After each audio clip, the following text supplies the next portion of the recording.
দেন হয়তো আমাদের শর্ট নোটিশে জোয়ানের পরীক্ষাটা হবে। তাহলে স্যার তো আমাদের জন্য কষ্টকর হয়ে যায়। হ্যাঁ, এটা সত্যি কথা, হবে তোমাদের জন্য একটু কষ্ট হবে, কিন্তু কিছু করার নেই। বইটা যখন পড়তে যাব তখন আবার 2-1 তো ভুলে যাবো স্যার। এগুলাটা তো স্বাভাবিক, কারণ অনার্সের পড়াশোনা গুলো আসলে এরকম, মানে পরীক্ষা হ্যাঁ পর্যন্ত স্যার। সবকিছু মনে থাকে, পরীক্ষার পরে সব ভুলে যেতে হয়। তো তোমাদের জন্য একটু কষ্ট হবে, কিন্তু আর করে আসলে কিছু করার নাই। এই অবস্থায় আসলে তোমরা যে ক্লাস করতেছো এটা বিশাল ব্যাপার। অন্যান্য অনেক ভার্সিটির অবস্থা খুব ভালো না, ক্লাস করে না অনেকেই। তো এই হিসেবে আমাদের ডুয়েটের স্ট্রিমের অবস্থা অনেক ভালো, তারা ক্লাস করতেছে।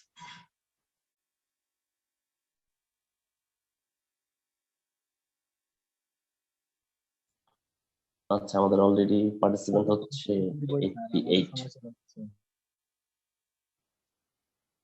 কেউ কিছু বলতেছো? বলতে পারো। মানে স্যার সবাই বয়সের কারণে ক্লাস করতেছে আর কি, জোর করে হলেও ক্লাস বয়সের কারণে। হ্যাঁ, তোমাদের আসলে ডুয়েটে যারা ভর্তি হয় এদের প্রথম দিকেই আসলে এজটি একটু বেশি থাকে, তো যার কারণে আসলে এরা সবচেয়ে বেশি সাফার হচ্ছে এরা। কারণ তোমরা পাশ করে বের হইতে হইতে তোমাদের এজ হয়ে যায় তো 28-29 এরকম, বা 27 এই রেঞ্জে। তোমরা চাকরিতে অ্যাপ্লাই করার সুযোগ পাও সর্বোচ্চ 2 থেকে 3 বছরের, বেশি তো না। ওইরকম একটা জায়গায় যদি 1-1.5 বছর শুধুমাত্র করোনাকালীন সময় শেষ হয়ে যায়, এই সময়টা তুমি মেকআপ করবে কিভাবে? অনেক নীতি নির্ধারক যারা আছেন তারা হয়তো ব্যাপারটা কনসিডার করবে আর কি, হয়তো বা তার চাকরিতে বয়স সীমাটা বাড়বে কিছুটা, মোস্ট প্রবাবলি 32 হওয়ার কথা। এখন দেখা যায় কি হয় আসলে। আমাদের কথা চিন্তা করে হলো 2 বছর বাড়ানো উচিত ছিল স্যার। মনে হয় বাড়াবে, এখনো শিওর না, তো আমার কাছে মনে হচ্ছে আর কি বাড়ানোটা উচিত, হয়তো বাড়াবে। আচ্ছা, তুমি কি স্ক্রিনটা দেখতে পাচ্ছ?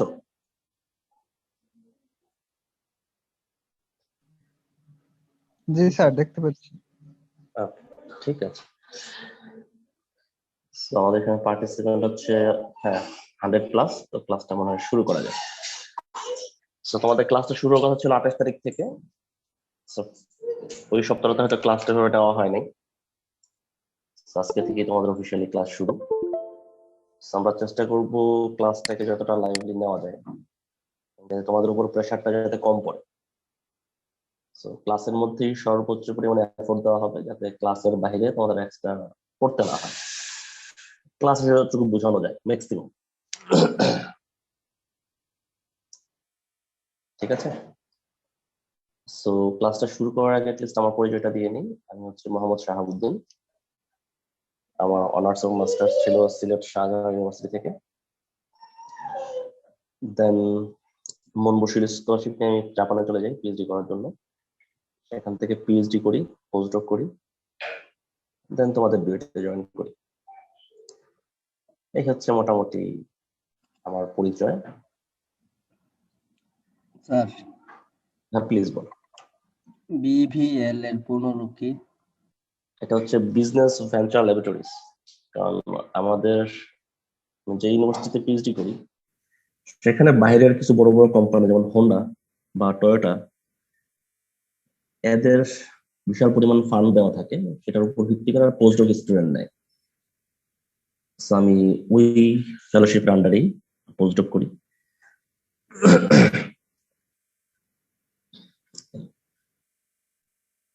আচ্ছা, সো তোমাদের এই কোর্সটা পড়ার জন্য কিছু কিছু বই রেফারেন্স। প্রথমটাই হচ্ছে এসেনশিয়াল অফ ফিজিক্যাল কেমিস্ট্রি। আচ্ছা, একটু বলে নিই, আমাদের সিলেবাসটাতে 2টা পার্ট আছে, একটা হচ্ছে ফিজিক্যাল কেমিস্ট্রি, একটা হচ্ছে ইনঅর্গানিক কেমিস্ট্রি। সো ফিজিক্যাল পার্টটা আমি পড়াবো, আর তোমাদের ইনঅর্গানিক যে পার্ট সেটা পড়াবে তোমাদের আরিফ স্যার। তোমাদের আরিফ স্যারের সাথে পরিচয় আছে আগে থেকে? না স্যার। আচ্ছা না স্যার, আগে থেকে পরিচয় নাই। আচ্ছা, তোমাদের না, আরিফ স্যার স্যারের সাথে হয়তো আসলে ক্লাস প্লিজ। স্যার আজকে স্যারের সাথে কথা হলো স্যার, আপনারা কি ওই ক্লাস একজন এক সপ্তাহ আরেকজন আরেক সপ্তাহ এইভাবে নিতে চাচ্ছেন? এটা এটা এটা তোমাদের সাথে কথা বলে আসলে ডিসাইড করাটা ভালো, তোমরা আসলে কিভাবে করলে তোমাদের জন্য সুবিধা হবে। কারণ স্যার আমাদেরকে আমরা ক্লাস, চাচ্ছিলাম স্যার আমি তোমাকে বলি, দুদিন। আমাদের ক্লাস আওয়ার দেওয়া হচ্ছে 3 ঘন্টা। তো একটানা অনলাইনে 3 ঘন্টা ক্লাস করাটা তোমাদের জন্য যেরকম ডিফিকাল্ট, এটা আমাদের জন্য ডিফিকাল্ট। তুমি যদি আমাকে বলো স্যার এক কাজ করা যায়, আপনি হয়তো 1 ঘন্টা নিলেন, আরিফ স্যার হয়তো 2 ঘন্টা নিল, বা আপনি 2 ঘন্টা নিলেন, আরিফ স্যার হয়তো 1 ঘন্টা নিল। তো যদি এরকম করতে বলো, সেক্ষেত্রে সবচেয়ে বড় সমস্যা হচ্ছে অনেকের হয়তো ইন্টারনেটের অবস্থা ভালো না। টানা 3 ঘন্টা নেট সার্ভিস পাওয়া এটা তোমাদের জন্য ডিফিকাল্ট। স্যার আমরা আসলে এভাবে করতে চাচ্ছিলাম যে আপনারা দুজনে যদি নিতেন, আমরা ওইভাবে করতে চাচ্ছিলাম। অন্যান্য ক্লাসগুলো স্যার ওইভাবে করতেছি। আচ্ছা আর আমাদেরকে ওইভাবে আহ জানানো হয়েছে যে 2টা করে আচ্ছা, হবে। ফাইন, সমস্যা নেই। 2টা করে সমস্যা, আমরা তো একটা ক্লাসে একটু লম্বা সময় ধরে নিব আর কি। যার যেদিন ক্লাস থাকবে সে হয়তো পার ডেতে তোমাকে 2টা বা 3টা করে অ্যাটেন্ডেন্স কাউন্ট হবে। আজকে হয়তো আমাদের 3টা অ্যাটেন্ডেন্স কাউন্ট হবে একদিনে, যেহেতু আমরা মোটামুটি 3টা ক্লাসের সমপরিমাণ সময় ক্লাস নেব। এই হচ্ছে সিস্টেম। সো 2জন একই দিনে একই সাবজেক্ট নিলে এটা তোমরা বোরিং ফিল করবা, আলটিমেটলি কিছুই বোঝা হবে না, এটা আমার কাছে মনে হয়। কারণ এখনই তুমি ফিজিক্যাল কেমিস্ট্রি পড়তেছো, কিছুক্ষণ পরে আবার ইনঅর্গানিক কেমিস্ট্রি পড়তেছো। সো অনলাইনে 1 ঘন্টা ক্লাস করার পরে কার আসলে ক্লাস করার ইচ্ছা থাকে, এটা আমার কাছে মনে হয় না। 1 থেকে 1.5 ঘন্টা যদি একটানা ক্লাস করো, পরে যদি বলে স্যার নেক্সট একটা ক্লাস হচ্ছে, তোমাদের কনসেন্ট্রেশন থাকে? কয়জনের থাকে? এটা আসলে অনেক বড় একটা কোশ্চেন। আচ্ছা একটু দাঁড়াও, ফোন দিচ্ছি।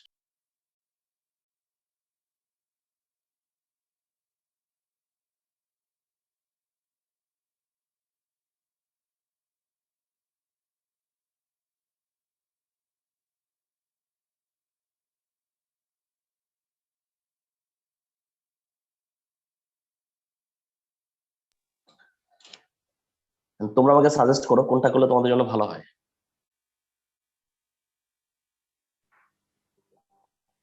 প্রতিদিন প্রতি 2টা সপ নিলেই ভালো হয়। মানে স্যার মানে একটা ক্লাস শেষে প্রতি কিছুক্ষণ সপ্তাহে বিরতি দিয়ে তারপর আরেকটা শুরু হলে বেশি ভালো হয় স্যার আমাদের জন্য। 15 মিনিটের একটা গ্যাপ থাকলে তারপর স্যার আরেকটা আমাদের ক্লাস জন্য হলে ভালো হয়। মানে তোমাদের আসলে মূল ইন্টেনশনটা হচ্ছে যাতে যত দ্রুত কোর্সটা শেষ হয়ে যায়, এটাই তো ইন্টেনশন নাকি? স্যার ওটা ইনস্টেনশন না, আসলে স্যার আমাদের ওই গত সেমিস্টারে আমরা যেটা ফিল করছি লাস্টের দিকে যায় স্যার অনেক চাপ হয়ে যায় আমাদের জন্য এইভাবে ক্লাস হুম। করলে স্যার। এই জন্য স্যার আমরা চাচ্ছিলাম প্রথম দিকে আমরা 2টা করে ক্লাস নিয়ে এভাবে আগাইতে আর কি স্যার। মানে ফার্স্টের দিকে প্রেশারটা নিয়ে নেওয়ার জন্য, পরে হয়তো তোমার কাছে ফ্রি থাকবে, তাই তো? জি স্যার। ওকে ঠিক আছে। তা তো এই সপ্তাহটা আমি ক্লাস নেই, নেক্সট উইক থেকে আমরা এভাবে করবো আর কি। হয়তো কোনো সময় আমার প্রথম দিকে ক্লাস থাকবে, প্রথম হয়তো কোনো সময় আরিফের ক্লাস থাকবে। So, আমরা এইভাবে করে শেষ করবো, ঠিক আছে? তো জি তোমাদের স্যার। যদি 2টা ভালো হয়, ওকে ফাইন, চলো এটাই করবো, সমস্যা নেই। তোমাদের দিয়ে হচ্ছে কথা, তোমাদের যেভাবে ভালো হয়। আর ক্লাস সম্পর্কিত যে কোনো প্রকার ইনফরমেশন যদি থাকে ক্লাস রিলেটেড, সো তোমাদের সিআর এর থ্রুতে তোমাদের সবাইকে জানানো হবে যে যদি কোনো অ্যানাউন্সমেন্ট থাকে। আচ্ছা দেখি, আমার পার্টের ক্ষেত্রে কিছু কিছু বইয়ের রেফারেন্স এখানে দেওয়া আছে, দেখো। এসেনশিয়াল অফ ফিজিক্যাল কেমিস্ট্রি, দেন হচ্ছে এটা কেমিস্ট্রি শুধু 10th এডিশন রেমন্ড চ্যাং এর, দেন হচ্ছে প্রিন্সিপাল অফ ফিজিক্যাল কেমিস্ট্রি হাফ এন্ড মোল্লা, হচ্ছে ইবিং এর একটা জেনারেল কেমিস্ট্রি বই। সো আমরা প্রথম 2টা বইকে মোটামুটি বেশি ফলো করার চেষ্টা করব। যদি বাহির থেকে কিছু করতে হয় করতে পারো। আর আমাদের জন্য আসলে বই রেফারেন্স দেওয়াটাও কেমন যেন, কারণ ইন্টারনেটের যুগে সকল কিছুই নেটে অ্যাভেলেবল, তো তোমার যেখান থেকে ভাল লাগে তুমি সেখান থেকেই পড়তে পারো, কোনো সমস্যা নেই। কারণ মূল কথাগুলো সব জায়গাতে একই, হয়তো এক একজনের এক্সপ্রেশন এক এক রকম। সো যদি বইগুলো পড়তে চাও পড়তে পারো, যদি মনে হয় না আমি নেট থেকে সার্চ করে পড়বো সেটাও পড়তে পারো, আমাদের সবকিছু ওপেন করবো। সো ফার্স্ট চ্যাপ্টারটা হচ্ছে আমাদের কেমিক্যাল ইকুইলিব্রিয়াম।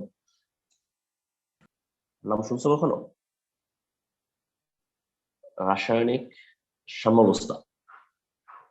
সাম্য অবস্থা, তাই না? সো এই চ্যাপ্টারের আউটলাইন গুলো কি আগে দেখো। আমরা চ্যাপ্টারটা আসলে কি কি পড়বো। প্রথম হচ্ছে আমাদের কিছু ইন্ট্রোডাক্টরি কথাবার্তা হবে, ইকুইলিব্রিয়াম ব্যাপারটা আসলে কি।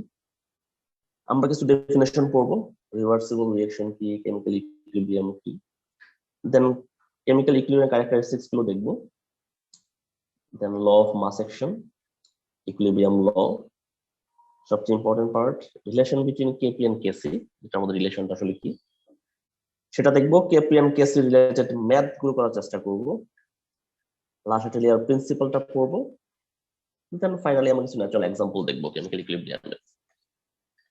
এই হচ্ছে মোটামুটি আমাদের এই চ্যাপ্টার আউটলাইন। আচ্ছা, সো প্রথমেই খেয়াল করে দেখো, এখানে কিছু সিম্বল দেওয়া আছে, তাই না? Figure 1, figure 2, figure 3, 4, 5, 6। সো এই 6টা ফিগারের মধ্যে কোন ফিগারটা কেমিক্যাল ইকুইলিব্রিয়াম ডিফাইন করে?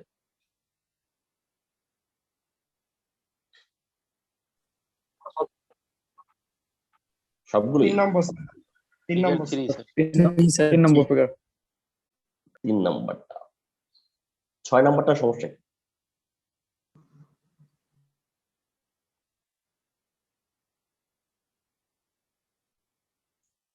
ফিগার যে 6, এই 6 নাম্বার ফিগারটাতে আসলে কি সমস্যা, কি মনে হয়?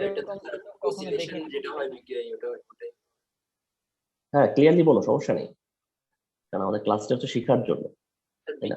তোমাদের বিক্রিয়া ঠিক বুঝিনি, আবার বলো। অসিলেশন হওয়ার সময় স্যার। অসিলেশন ঠিক বুঝিনি, oscillation what do you mean by oscillation?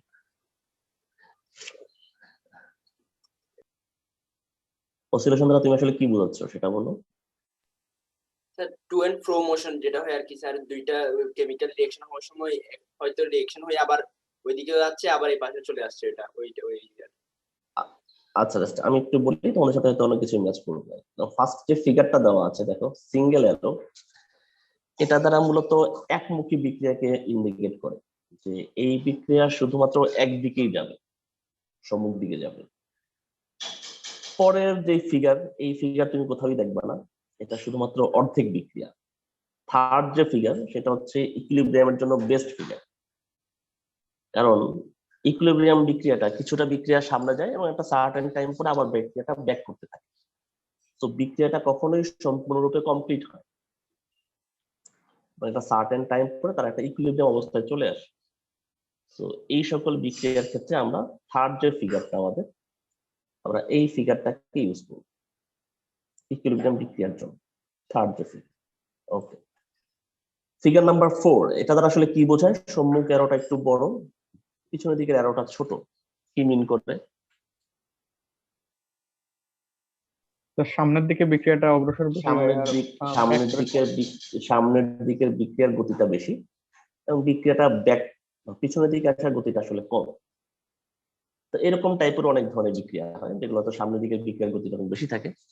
তো এই টাইপের অনেকগুলো বিক্রিয়া আমরা দেখার চেষ্টা করব। ফিগার 5 টা আসলে কি বোঝায়? ফিগার 5 এবং ফিগার 6 দুইটা আসলে একই জিনিস ইন্ডিকেট করে। আচ্ছা, 6টাতে সবচেয়ে ভুলটা কোথায়? ভুলটা হচ্ছে 6 এ ভুল হচ্ছে এখানে ফুল অ্যারো দেওয়া।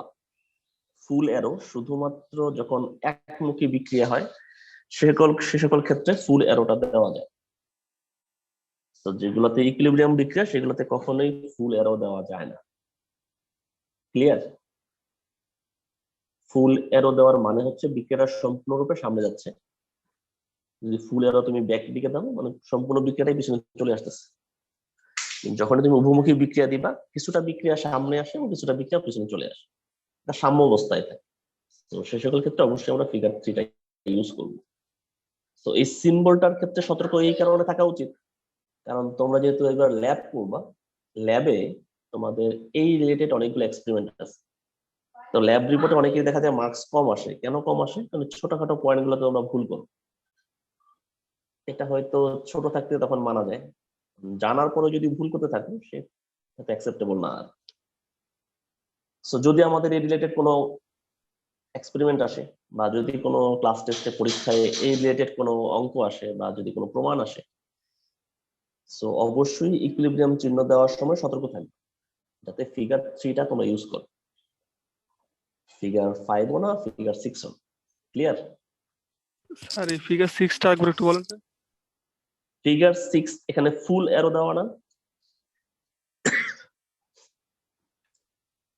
ফুল অ্যারো দ্বারা আসলে কি বোঝাচ্ছে? বিক্রিয়াটা সম্পূর্ণরূপে সামনে চলে গেছে আবার সম্পূর্ণরূপে পিছনে চলে আসতেছে, এরকম কোন বিক্রিয়া কি হয়? সো যদি কখনো একমুখী বিক্রিয়া হয়, প্রথম ফিগারটা দেখো, ফুল অ্যারো দেওয়া হচ্ছে, তার মানে কি বিক্রিয়াটা একমুখী। সো এর সাথে আর কোনো আদৌ কোনো পার্থক্য আছে? সো ইকুইলিব্রিয়ামে তুমি যদি 6 নাম্বার ফিগারটা দাও, এটা আসলে ভুল ফিগার, কারণ ইকুইলিব্রিয়াম বিক্রিয়া হয় অর্ধমুখী বিক্রিয়া। বহুমুখী বিক্রিয়া তো কিছুটা বিক্রিয়া সামনে যায়, একটা সার্টেন টাইম পরে কিছুটা প্রোডাক্ট আবার ব্যাক করে রিঅ্যাকটেন্টে চলে আসে এবং দুইটা সম অবস্থায় চলতে থাকে। সো ইকুইলিব্রিয়াম বিক্রিয়া লেখার সময় অবশ্যই আমরা ফিগার 3টা ইউজ করব, 6টা ইউজ করব না, কারণ এটা হচ্ছে একটা ভুল নোটেশন, এটা ভুল। স্যার হ্যাঁ প্লিজ। স্যার তাহলে ফিগার 6 কি কোথাও ইউজ হবে না? ফিগার 6 কোথাও ইউজ হয় না, অনেক সময় তুমি অনেক বইয়ে দেখবা লেখা আছে কিন্তু সেটা হচ্ছে ভুল লেখা, সেজন্যই বললাম। বিশেষ করে ইন্ডিয়ান রাইটার যারা, ইন্ডিয়ান রাইটার অনেক বইয়ে দেখবা এই ফিগারটা দেওয়া। কোনটা? 5 বললাম না, অনেক মানে ইন্ডিয়ান রাইটারে অনেক বইয়ে তুমি দেখো 5 6 দুইটা অনেক সময় ইউজ করে আর তো দুইটাই হচ্ছে কেমিক্যাল ইকুইলিব্রিয়ামের জন্য ইউজ করতেছে, কিন্তু দুইটাই হচ্ছে ভুল নোটেশন। আমাদের এক্সাক্ট কোনটা? ফিগার 3, সেটা হচ্ছে আমাদের পারফেক্ট এবং সত্য বা সঠিক যেটা সেটা হচ্ছে ফিগার 3। ফিগার 5 এবং ফিগার 6 যেটা হচ্ছে ভুল। স্যার 3 নাম্বারটা কি একটু কাইন্ডলি বলবেন? কোনটা? ফিগার 2। ফিগার 2, ফিগার 2 দ্বারা অর্ধমুখী বিক্রিয়া বোঝানো হচ্ছে, এরকম টাইপের কোনো বিক্রিয়া আদৌ হয় না, তোমাকে দেখানোর জন্যই দেখানো হয়। একটা হচ্ছে ফুল এরো, একটা হচ্ছে হাফ এরো, শুধুমাত্র অর্ধেক বিক্রিয়া সামনে গেছে এরকম টাইপের কোনো বিক্রিয়া কখনোই হয়। তো এই টাইপের কোনো ইন্ডিকেশন কোনো বিক্রিয়াতে তুমি কখনোই দেখবে না। যেটা দেখতে পারো সেটা হচ্ছে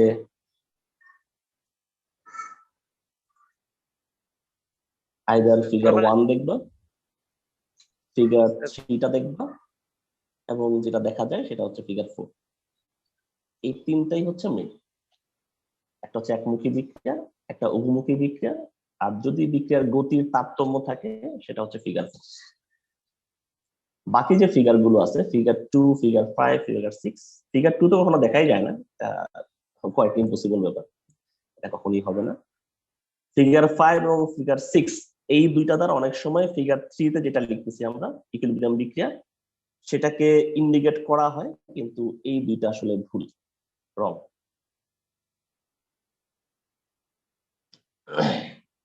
ক্লিয়ার?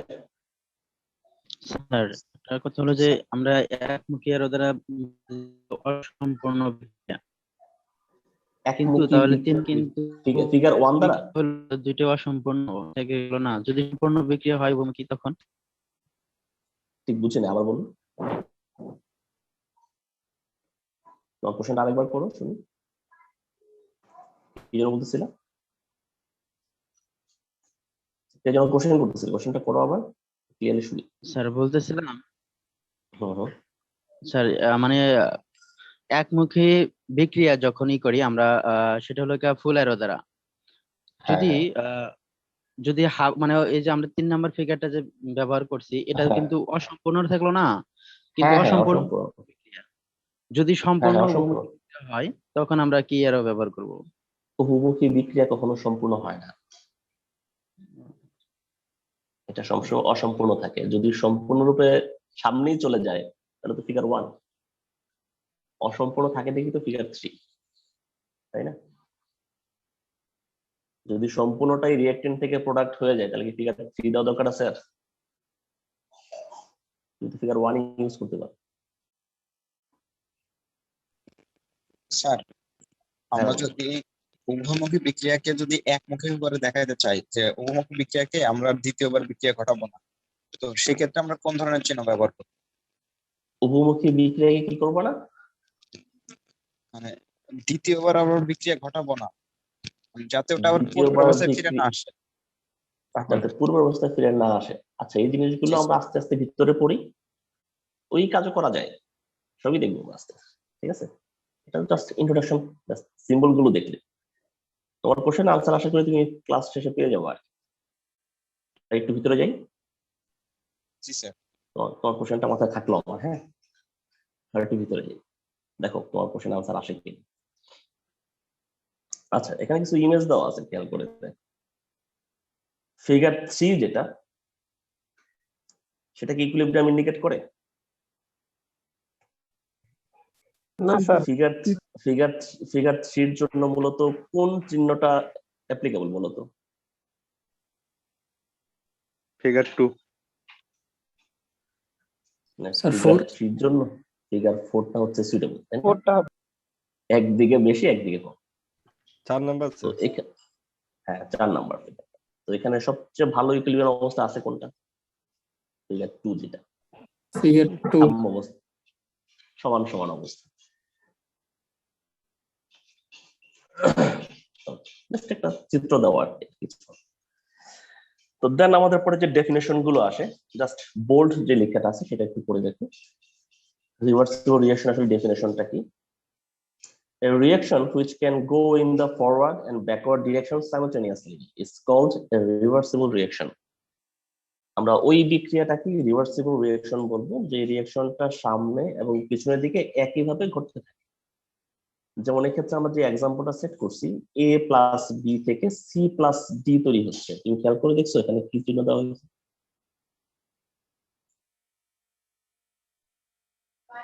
হাফ এরো দেওয়া না? জি স্যার। হ্যাঁ স্যার। ফার্স্টের বিক্রিয়াটাতে কি দেওয়া, দেখো এই চিহ্নটা কি? একমুখী বিক্রিয়া অ্যারো দেওয়া আছে। সিঙ্গেল বি, মানে a প্লাস বি থেকে সি প্লাস ডি হচ্ছে, এটা হচ্ছে ফরওয়ার্ড রিঅ্যাকশন। আবার সি প্লাস ডি থেকে এ প্লাস বি হচ্ছে, এটা হচ্ছে রিভার্সিবল রিঅ্যাকশন। দুইটা বিক্রিয়া যদি একসাথে ঘটতে থাকে তাহলে সেটা হচ্ছে reversible reaction.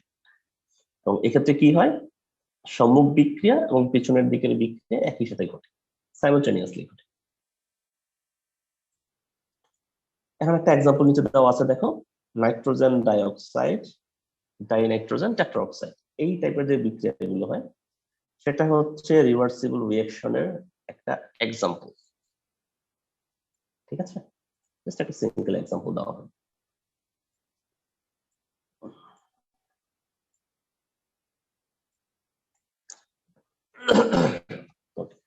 So chemical equilibrium ব্যাপারটা আসলে কি, সংজ্ঞাটা দেখো। The state of a reversible reaction when the two opposing reactions occur at the same rate and the concentrations of the reactants and products do not change with time. First ফিগারটা দেখো, আমাদের প্রথম যে ফিগার এ, আমাদের x Axis বরাবর হচ্ছে সময় এবং ওয়াই অ্যাক্সিস বরাবর হচ্ছে যদি রেট আমরা কল্পনা করি, আস্তে আস্তে ফরওয়ার্ড রিঅ্যাকশনের যে রেট সেটা কমতেছে এবং ব্যাকওয়ার্ড রিঅ্যাকশনের রেট সেটা আস্তে আস্তে বাড়তেছে। সো কোন পয়েন্টে গিয়ে ইকুইলিব্রিয়াম হচ্ছে?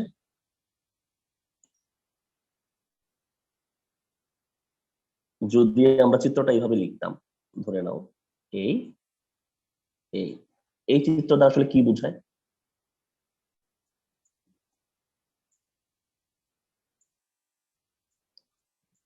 যে চিত্রটা আমরা আর্ট করলাম, এই চিত্রটা আসলে কি বোঝায়?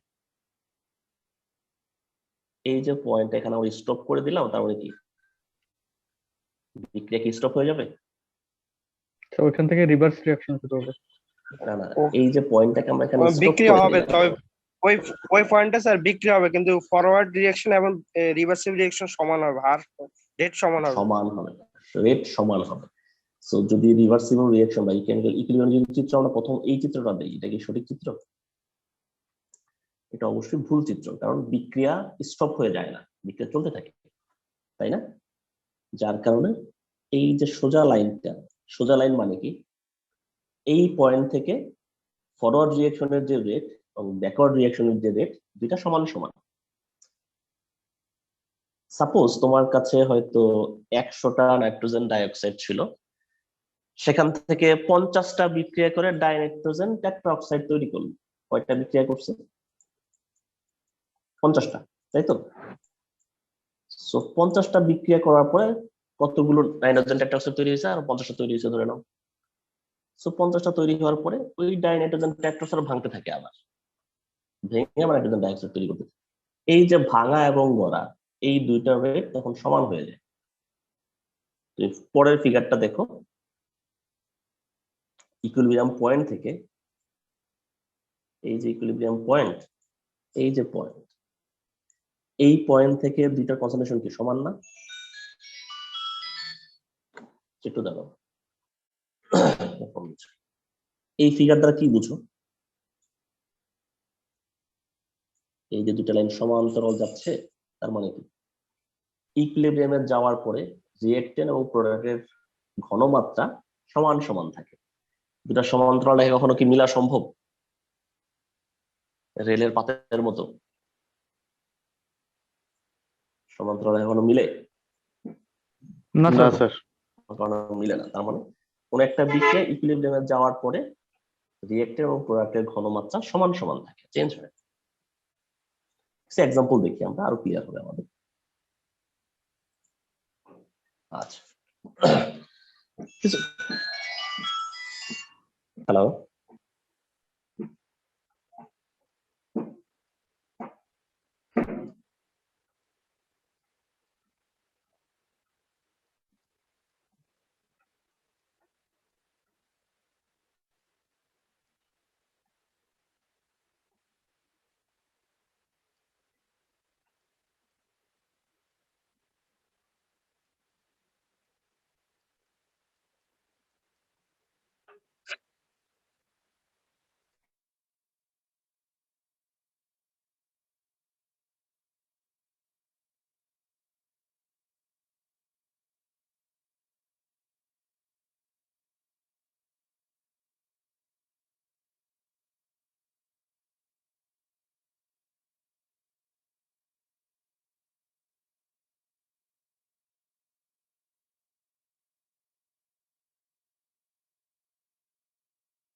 আচ্ছা, এখানে কিছু ক্যারেক্টারিস্টিক্স দেখো। ফার্স্ট ক্যারেক্টারিস্টিক্সটা কি দেওয়া আছে? কনস্ট্যান্সি অফ কনসেন্ট্রেশন। মানে কি? স্যার ওই ফিগার বিটা বুঝতে পারলাম না এর আগের পেজে। আগের পেজের ফিগার বি কি বুঝো নাই বলো আমাকে, কোন অংশটা বুঝো নাই? স্যার ওই যে মানে বি কোন একটা বিক্রিয়া ইকুইলিব্রিয়ামে যখন যায়, যাওয়ার পরে তার রিঅ্যাকট্যান্টের যে ঘনমাত্রা এবং প্রোডাক্টের ঘনমাত্রা সমান সমান থাকে, চেঞ্জ হয় না। উপরে কি লেখা আছে? এই লেখাটা পড়ছো? ওকে স্যার, ঠিক আছে। Equilibrium has been achieved when concentrations of reactants and product stopped changing. তাই না? ইকুইলিব্রিয়ামে যাওয়ার পরে রিঅ্যাকট্যান্ট এবং প্রোডাক্টের ঘনমাত্রার পরিবর্তন হয় না, আপাত দৃষ্টিতে পরিবর্তন হয় না। আসলে আমরা তো কেমিস্ট্রি পড়তেছি, আসলে কি নিয়ে কথা বলতেছি এত কিছু? তোমাদের কি মনে হয় কি নিয়ে কথা বলি? অ্যাটম নিয়ে কথা বলতেছি, তাই না? অ্যাটম নিয়ে কথা বলি, ইলেকট্রন নিয়ে কথা বলি, নিউটন নিয়ে কথা বলি, প্রোটন নিয়ে কথা বলি। এগুলো কতটুকু সাইজ, কতটুকু?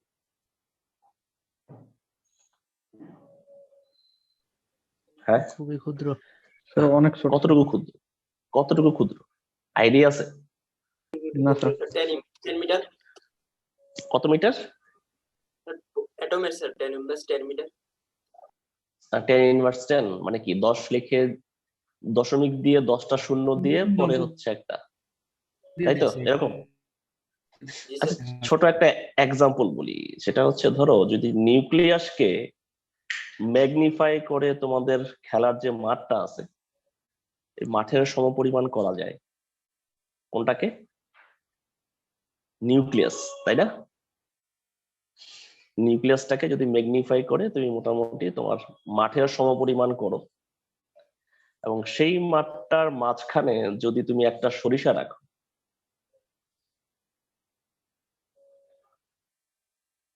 তো ওই সরিষাটা হচ্ছে ইলেকট্রন, আর ওই পুরো মাঠ সেটা হচ্ছে নিউক্লিয়াস। যদি নিউক্লিয়াসকে তুমি এত বড় কখনো করতে পারো, তো সরিষাটা হচ্ছে ওই ইলেকট্রনের সমপরিমাণ। ক্যান ইউ ইমাজিন যে আমরা কত ছোট জিনিস নিয়ে কথা বলতেছি।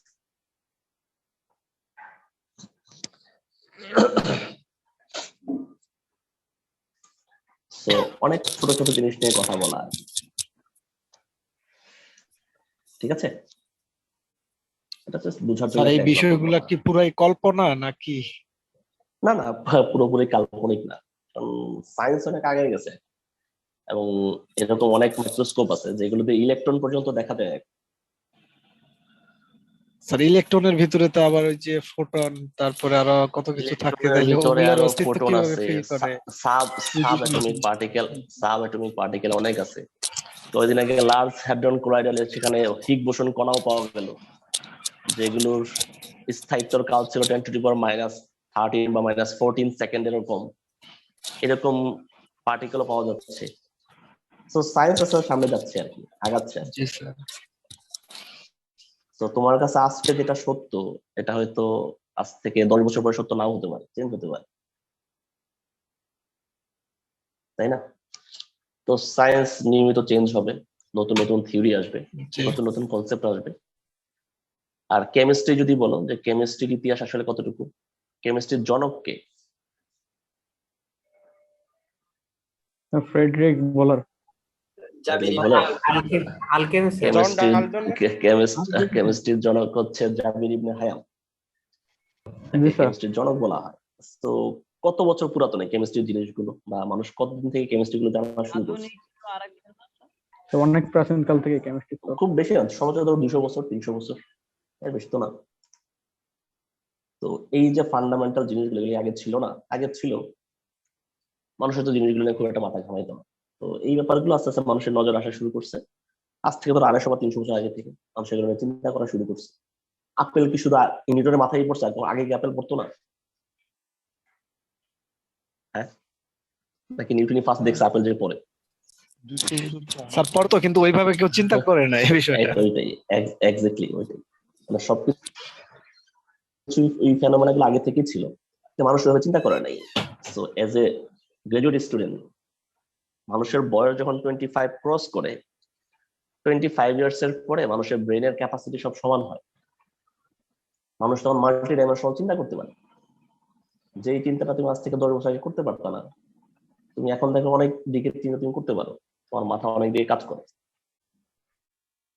সো তোমাদের ক্লাসের যে ফার্স্ট বয়, সে পরে দেখে ফার্স্ট হয়, তুমি পড়ো না, সাংকার তোমার রেজাল্ট হয়তো ভালো হয়, তো তুমি পড়লে তুমিও ফার্স্ট হবে, তার সমপরিমাণ রেজাল্ট তোমারও হবে। সো যে ফার্স্ট, তার আসলে মানে অহংকার করার কিছু নাই, তুমি পড়ো না দেখে সে ফার্স্ট, তুমি বললে তুমিও ফার্স্ট, এই আর কি। সো ব্রেনের ক্যাপাসিটি সমান হইতে থাকে। সো মানুষ তার ব্রেন আসলে কতটুকু ইউজ করতে পারে কি মনে হয়? সাধারণ মানুষ তার ব্রেনের সর্বোচ্চ 10 থেকে 12% ইউজ করে। যারা খুব বড় মানের সায়েন্টিস্ট, তারা হয়তো 15%, 17% সর্বোচ্চ ইউজ করা যায়। তো বাকিটা কি হয়? ব্রেনের যে স্যার বাকি আপনি অংশ যেটা বললেন, কি করে? স্যার এটা কি আসলে সমান হয়, মানে যে ব্রেনের ক্ষমতাটা? হ্যাঁ, 25 ইয়ার্স এর পরে মানুষের ব্রেনের ক্যাপাসিটি সমান হয়, মানে তাদের থিংকিং এবিলিটি সমান হতে থাকে। স্যার আমার কাছে মনে হয় যে এটা আসলে, যেমন আমাদের কাজী নজরুলের কথা বলি, উনি কিন্তু যে বইগুলো লিখতো মাস্টার বলে না যে exception is not an example. ধরো যারা এক্সেপশনাল, যারা গড গিফটেড, মানে আল্লাহ প্রদত্ত জ্ঞান যাদের ছিল, তো ওইটা আসলে এক্সাম্পল হতে পারে না। স্যার এই সমস্ত ক্ষেত্রে দেখা যায় আমার মনে হয় যে আসলে সমান না, মনে হয় আমার। আমি তোমাকে ইন জেনারেল বলতেছি আর কি, তাই না? যেমন এরকম অনেক মানুষ আছে যাদের আইকিউ লেভেল অনেক হাই। যেমন কি জানি, আমি কি একটা ডকুমেন্টারি দেখতেছিলাম একজনের, তো ওই লোক এমন এক অবস্থা যে ওনার সামনে একটা বই দেওয়া হইলো প্রায় 1000 পেজের।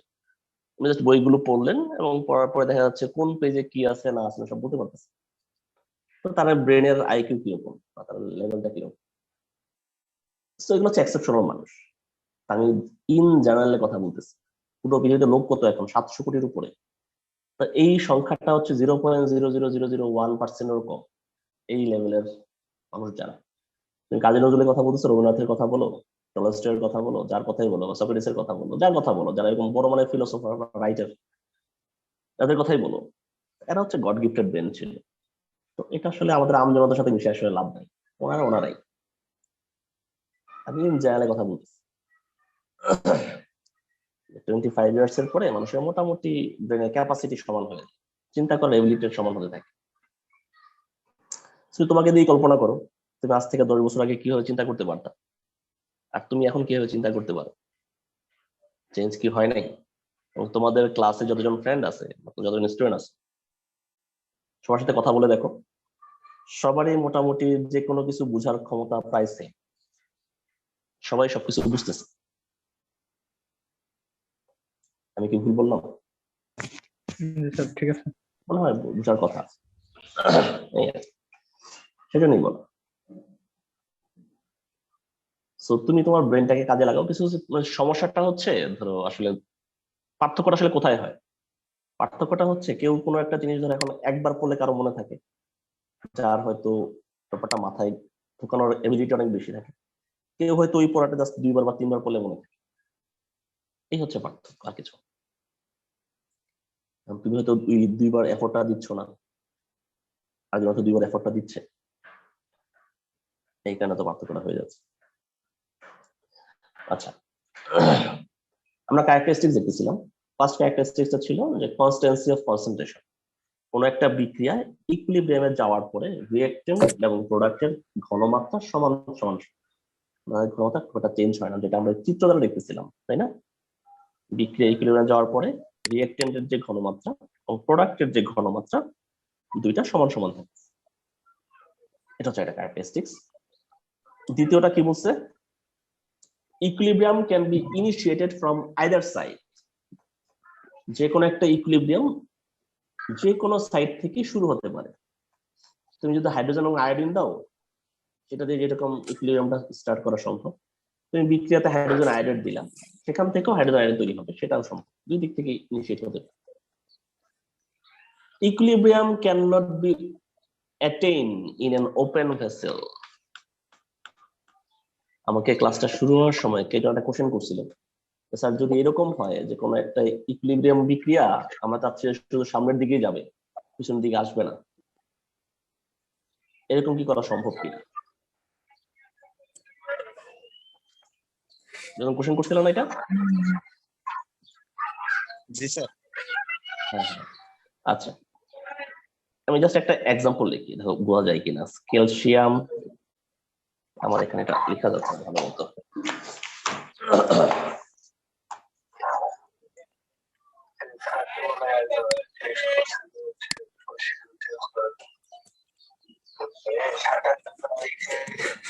ক্যালসিয়াম কার্বনেট নাম তো শুনছো নাকি? কার যেন এটা অন করা বন্ধ করে দাও। এনায়েতুল্লাহ মিউট করো। সাউন্ড সিস্টেমটা বন্ধ করে দাও প্লিজ।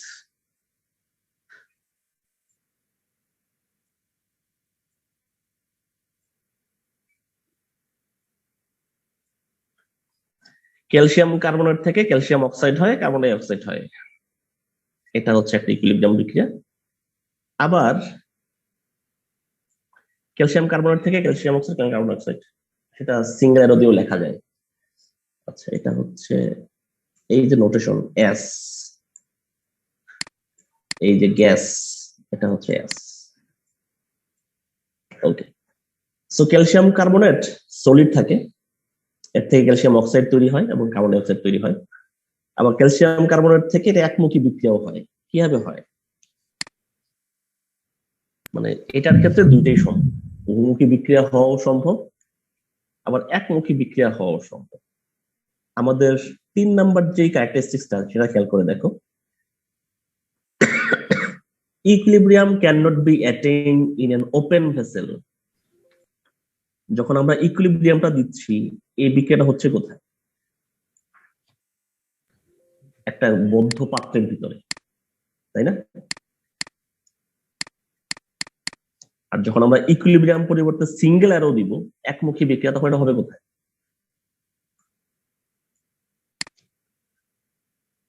খোলা পাত্রে। তখন এই বিক্রিয়াটা হয় খোলা পাত্রে। খোলা পাত্রে হলে কি হয়? বিক্রিয়ার প্রোডাক্ট কি? একটা হচ্ছে কার্বন ক্যালসিয়াম অক্সাইড, একটা কি কার্বন ডাই অক্সাইড না? কার্বন ডাই অক্সাইড কি? জি স্যার, গ্যাস। গ্যাস। গ্যা- সে কি করবে? গ্যাস হিসাবে চলে যায়। সে উড়ে আসলে যাবে আমাদের স্যার। আমাদের অ্যাটমসফিয়ারে চলে যাবে, তাই না? তো জি, জি। আলটিমেটলি কি, তখন বিক্রিয়াটা কি উন্মুখী থাকবে? কারণ উন্মুখী বিক্রিয়ার একটা শর্ত কি ছিল? Constancy of পরে আর স্যার ব্যাক বিক- করা সম্ভব হবে না। আমাদের 1 নাম্বার যেই ক্যারেক্টারিস্টিক্সটা ছিল, এটা কি ছিল? কনস্ট্যান্সি অফ কনসেন্ট্রেশন, তাই না? মানে কি, কোন একটা বিক্রিয়া ইকুইলিব্রিয়ামে যাওয়ার পরে রিঅ্যাকট্যান্ট এবং প্রোডাক্টের ঘনমাত্রা সমান সমান থাকে। তো প্রোডাক্টের যদি কার্বন ডাই অক্সাইড আসতে গ্যাসটা যদি অ্যাটমসফিয়ারে চলে যায়, তাহলে ঘনমাত্রা সমান থাকলো? জি না স্যার। কমে গেল না? তাহলে কি বিক্রিয়া তখন কি হবে? খালি সামনে যেতে থাকে, পিছনে আর আসবে না। সো ক্লোজ ভেসেল বাদ দিয়ে যদি ওপেন ভেসেলে তুমি বিক্রিয়া করো, সেক্ষেত্রে বহুমুখী বিক্রিয়াকে একমুখী করা সম্ভব। আর অনেকগুলো ওয়ে আছে, আমরা যখন লাশ হাতে নীতি পড়বো তখন আমরা দেখবো আর কি, যে বহুমুখী বিক্রিয়া থেকে কিভাবে কি করা হয়। ঠিক আছে, এটা হচ্ছে একটা ওয়ে।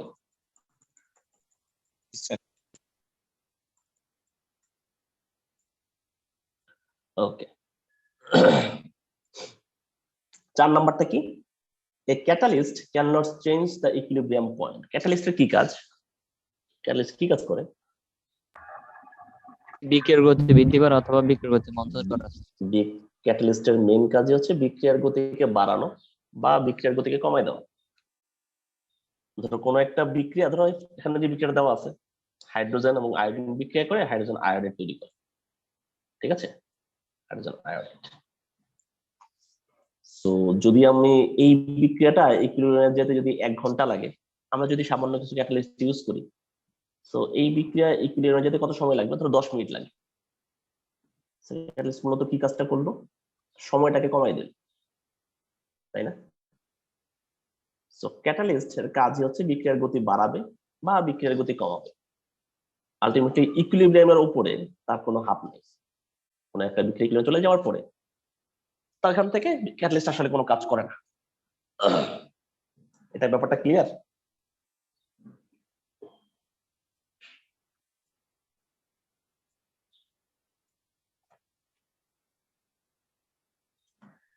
দেন কি বলছে? Value of equilibrium. আরেকবার বলবো, তাই তো? যেমন একটু আগে বলছিলাম যে ক্যাটালিস্ট আসলে মূলত কি কাজ করে, যে কোনো বিক্রিয়াতে ক্যাটালিস্ট আসলে কাজটা, ক্যাটালিস্টের মূল কাজটাই হচ্ছে বিক্রিয়ার গতিকে বাড়াবে বা বিক্রিয়ার গতি কমাবে। কোন একটা বিক্রিয়া ইকুইলিব্রিয়ামে যেতে যদি ধরে নাও সময় লাগে 1 ঘন্টা, আমি সেখানে সামান্য কোনো ক্যাটালিস্ট যদি ইউজ করি, সেক্ষেত্রে বিক্রিয়াটা ইকুইলিব্রিয়ামে যেতে সময় লাগবে ধরো 10 মিনিট। তো ইকুইলিব্রিয়ামে চলে যাওয়ার পরে ওই ক্যাটালিস্ট আর কোনো কাজ আছে? আসলে কোনো কাজ নেই, কাজ থাকে না, কারণ সেই বিক্রিয়া জাস্ট গতিটাকে বাড়াইছে। একটু আগে দেই, এই যে চিত্রটা টাইম, এই বিক্রিয়াটা এই সময়ে টাইম না, ধরুন এটা 1 আওয়ার, 1 ঘন্টা যাওয়ার পরে ইকুইলিব্রিয়ামে যাচ্ছে। যদি আমরা এখানে ক্যাটালিস্ট ইউজ করি,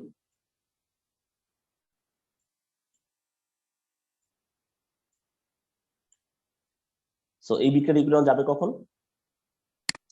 ফাস্ট হয়ে এগুলো আগে ইকুইলিব্রিয়াম চলে গেছে, ধরুন 30 মিনিটস।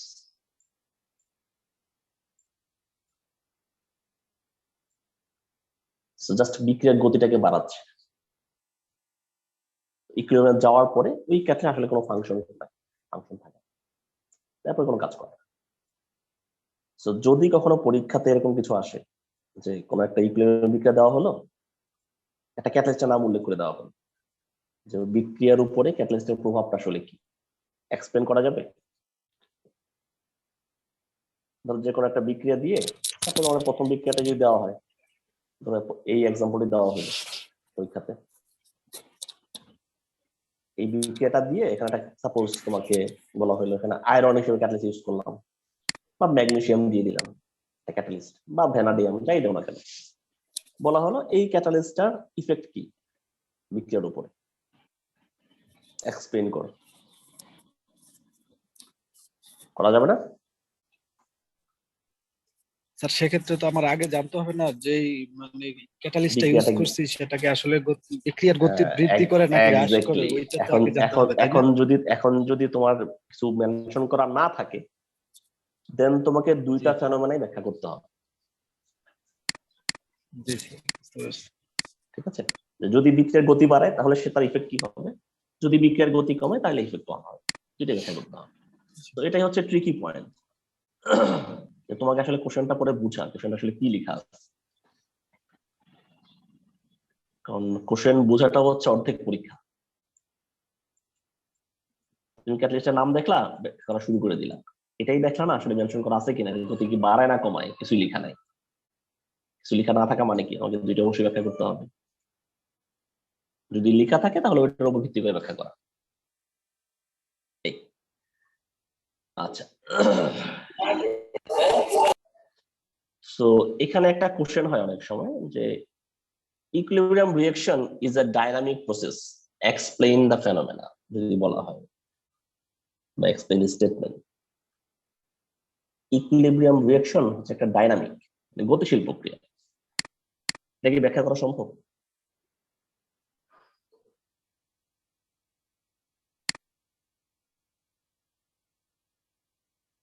কোনো একটা বিক্রিয়া ইকুইলিব্রিয়ামে যাওয়ার পরেও যে বিক্রিয়া চলতে থাকে, সেটা তুমি বুঝবা কি আসলে চলে, বিক্রিয়া কি স্টপ হয়ে যায়?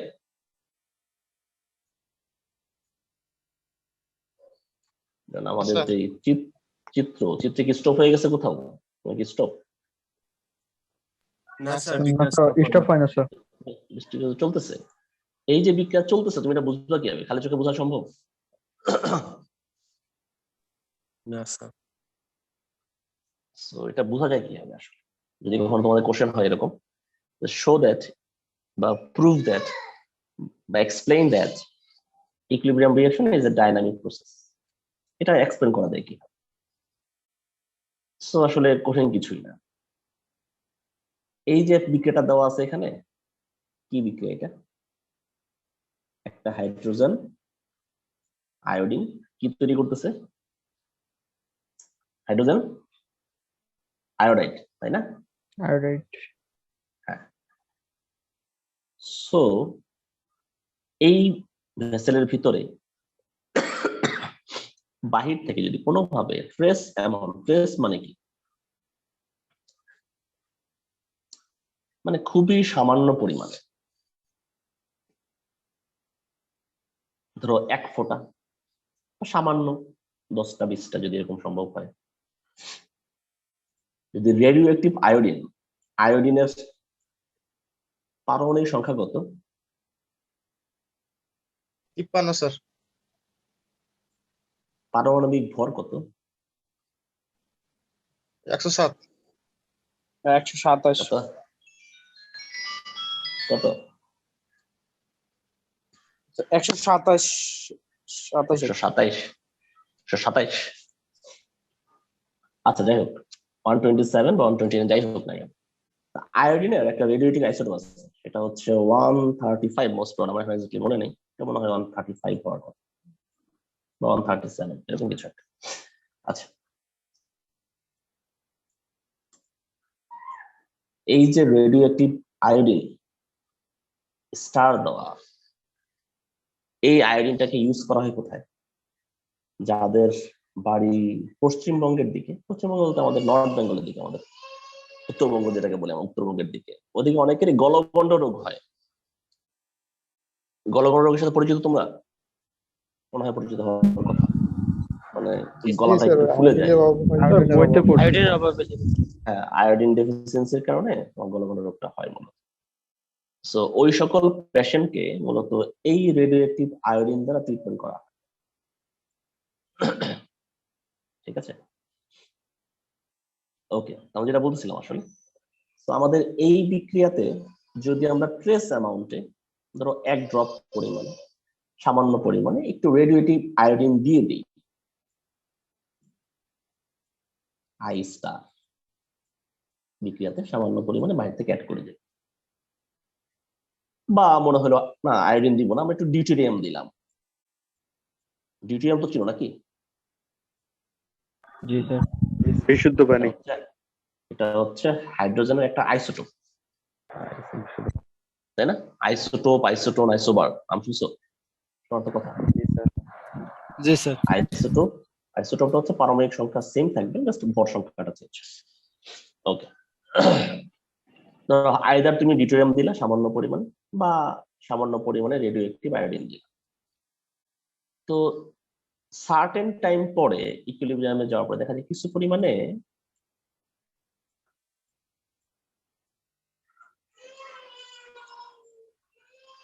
রেডিওঅ্যাক্টিভ আয়োডিন সমৃদ্ধ হাইড্রোজেন আয়োডাইড তৈরি হচ্ছে। এই যে রেডিওঅ্যাক্টিভ আয়োডিন হাইড্রোজেনের সাথে বিক্রিয়া করে হাইড্রোজেন আয়োডাইড তৈরি করতেছে, এটা আসলে কি মিন করে বা কি প্রুফ করে?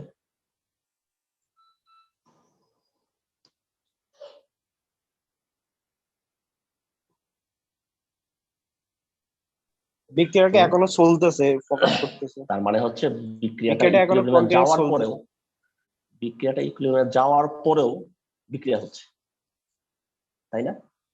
যদি বিক্রিয়াটা নাই হইতো তাহলে রেডিওঅ্যাক্টিভ আয়োডিন কি প্রোডাক্টে পাওয়ার কথা ছিল? তো রিঅ্যাক্টেন্টই থাকবে, তাই না?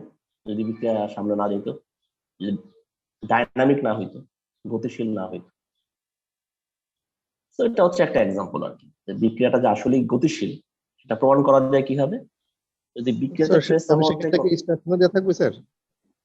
কোনটা, এটা তোমার ব্যাপার, তুমি যেভাবে এক্সপ্লেন করতে পারো, সমস্যা নেই। এটা হচ্ছে একটা স্পেসিফিক এক্সাম্পল। তোমার যদি মনে হয় আমি হাইড্রোজেন আয়োডের কথা কিছু মনে নাই, আমি এ বি সি ডি দিলাম, তুমি যদি বলো আমি বি এর একটা আইসোটোপ দিলাম সেখানে, রেডিওঅ্যাক্টিভ আইসোটোপ, এবং বিটা দেখা গেল পরবর্তীতে প্রোডাক্ট তৈরি করতেছে, ওটা দ্বারা প্রমাণ করা যায়। স্পেসিফিক এক্সাম্পল দিতে হবে, এটা নেসারি। মূল ফেনোমেনাটা তুমি আসলে বুঝতেছো কিনা সেটা হচ্ছে। সো কথাটা কি বোঝা যাচ্ছে মোটামুটি? যদি কখনো আসে দেখা যাবে না। স্যার রেডিও অ্যাক্টিভটা কি? রেডিও অ্যাক্টিভ যার থেকে রেডিয়েশন বের হয়। কি radiation? Alpha radiation, beta radiation, gamma radiation. এই রেডিয়েশন ব্যাপারটা আসলে কি? তেজস্ক্রিয়, মানে এগুলো হচ্ছে এক ধরনের ওয়েভলেন্থ। যখন এই রেঞ্জের ওয়েভলেন্থ গুলো বের হবে সেটা হচ্ছে তেজস্ক্রিয়। এইগুলো কেন ক্ষতিকর? কেন ক্ষতিকর? তোমার শরীরে কি আছে? কোষ, তাই না? কোষের মধ্যে কি আছে? কোষে কি আছে? ডিএনএ আছে, আরএনএ আছে, প্রোটিন আছে। এগুলো আসলে একটা একটার সাথে বন্ধন কিভাবে? ম্যাক্সিমাম হচ্ছে হাইড্রোজেন বন্ধন দ্বারা আবদ্ধ থাকে। সো এই টাইপের কোন রেডিয়েশন যখন তোমার স্কিনের উপরে পড়ে, সো তোমার স্কিনটার ওই বন্ধনটা তখন ভেঙে যায়।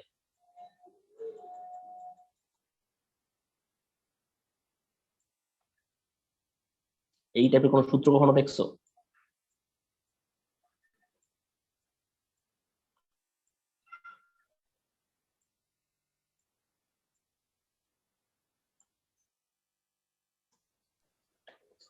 জি স্যার।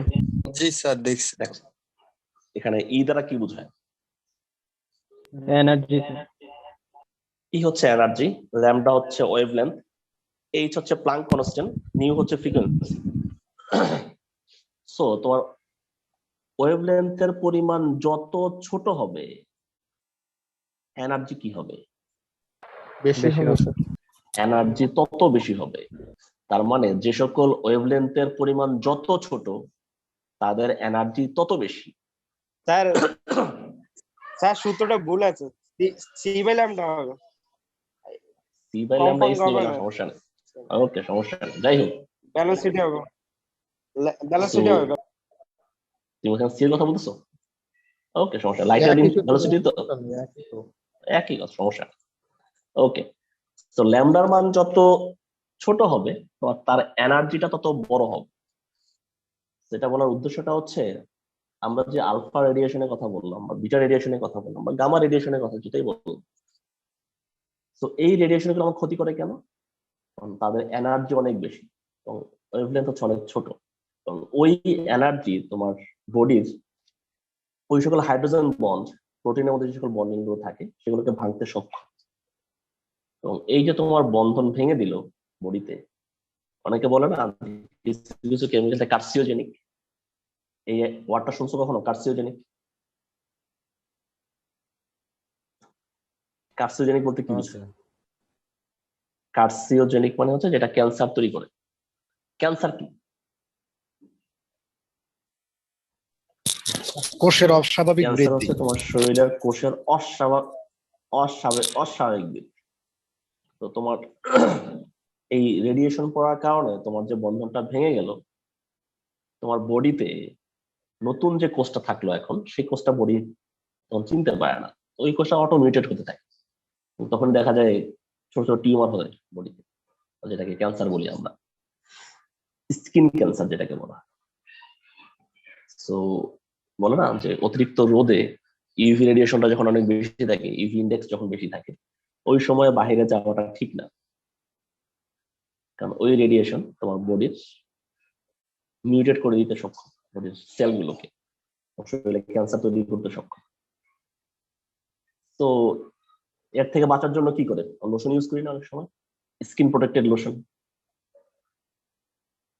যেগুলো আমাকে ইউভি রেডিয়েশন থেকে আমার স্কিনকে প্রোটেক্ট করবে। বিশেষ করে আমাদের খেলোয়াড় যারা আছে দেখবার মুখের মধ্যে সাদা কিছুটা লাগায় রাখে, তাই না? খেয়াল করছো কখনো? যারা প্লেয়ার, যারা ক্রিকেট খেলে, জি স্যার, টেস্ট খেলার সময় জি স্যার, ওটাকে ক্রিকেট নামার সানস্ক্রিন সময় নাকি যেন মুখের বলে। মধ্যে বা হাতের মধ্যে সানস্ক্রিন বলে। তো সানস্ক্রিনটা আসলে কি কি থাকে সানস্ক্রিনে? যত ধরনের সানস্ক্রিন থাকে সবগুলোতে মূলত থাকে টাইটেনিয়াম অক্সাইড। টাইটেনিয়াম অক্সাইডের মূল কাজটাই হচ্ছে ইউভির যে রেডিয়েশনটা বের হয়, বিশেষ করে সূর্য থেকে যে রেডিয়েশনটা আসে, ওই রেডিয়েশনটাকে সে অ্যাবজর্ব করতে পারে।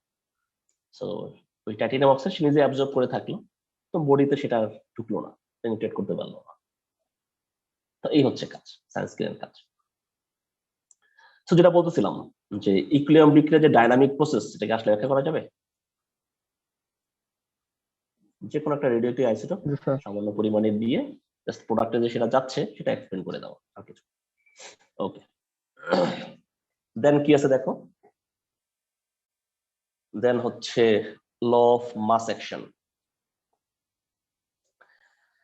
দুইজন নরওয়ের chemist Guldberg and Waage studied experimentally a large number of equilibrium reaction। কত সালে? 1864 সালে অসংখ্য ইকুইলিব্রিয়াম রিঅ্যাকশনকে স্টাডি করে তারা একটা পোস্টুলেট দিচ্ছেন, যে পোস্টুলেটটাকে বলা হচ্ছে ল অফ মাস অ্যাকশন। এই পোস্টুলেটটা কি? The rate of a chemical reaction is proportional to the active masses of the reactants। যে কোনো কেমিক্যাল রিঅ্যাকশনের রেট ডিপেন্ড করবে তার অ্যাক্টিভ মাসের উপরে, তাই না? অ্যাক্টিভ মাস বলতে কোন মাসটাকে বোঝায়?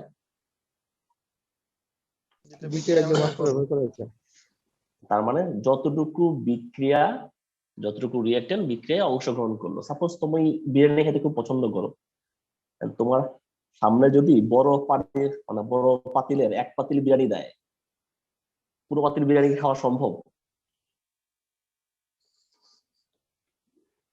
পছন্দ করো দেখি কি পুরো খেয়ে ফেলতে পারবা?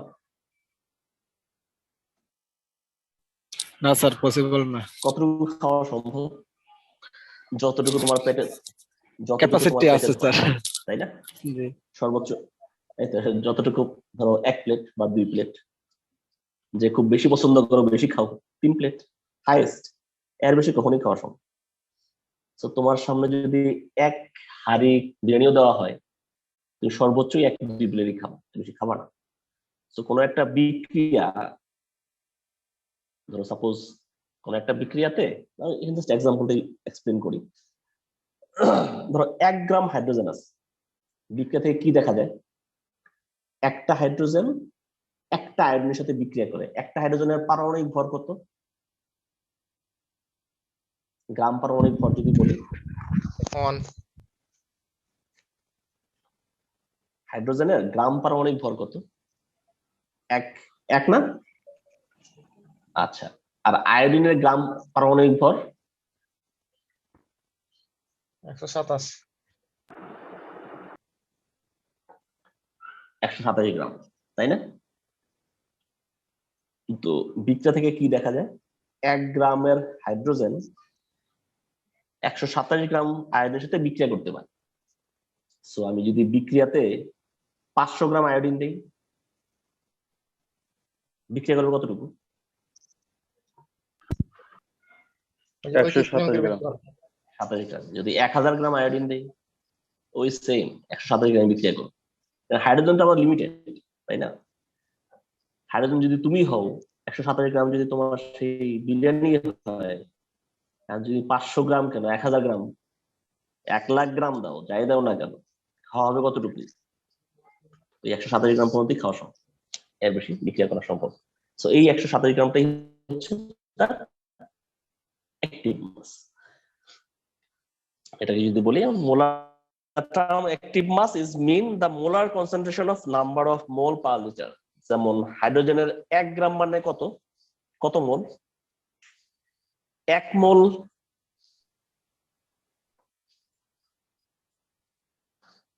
1 মোল হাইড্রোজেন মানে কত গ্রাম? 2 গ্রাম।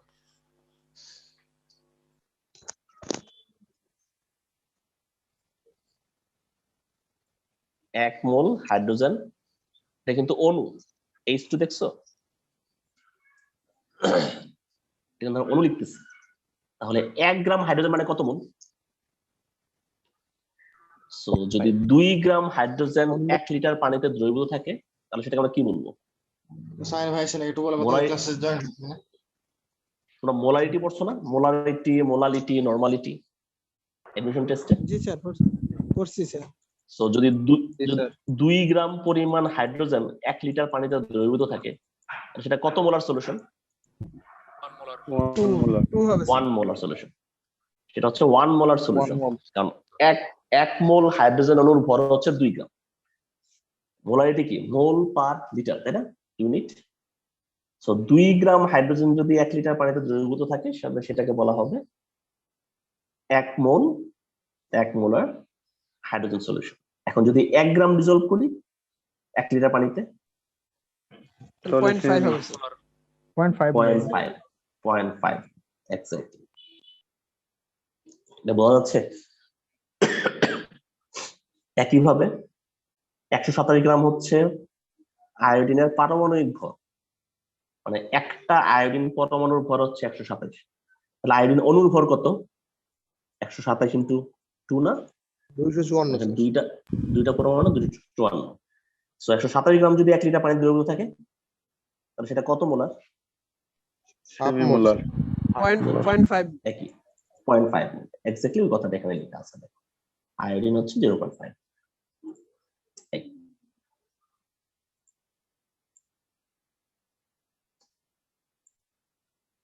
আরেকটু পড়ি।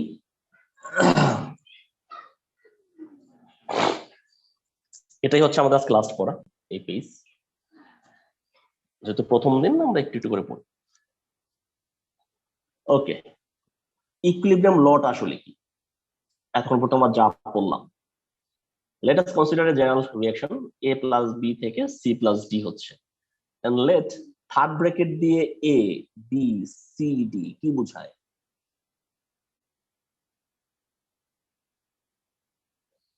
এখানে থার্ড ব্র্যাকেট দিয়ে কি বোঝাচ্ছিল?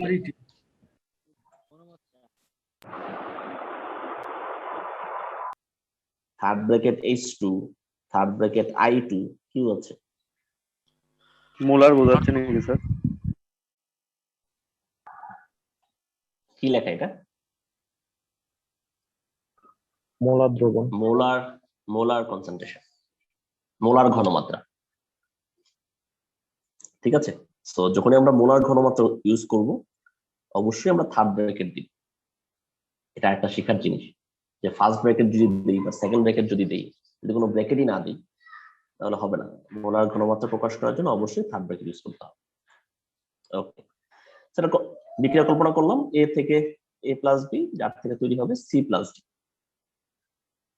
and let a b c d represents the molar concentration of a b c d। লাইনটা বোঝা যাচ্ছে না? এই লাইনটা বোঝা যায়? জি স্যার বোঝা যাচ্ছে।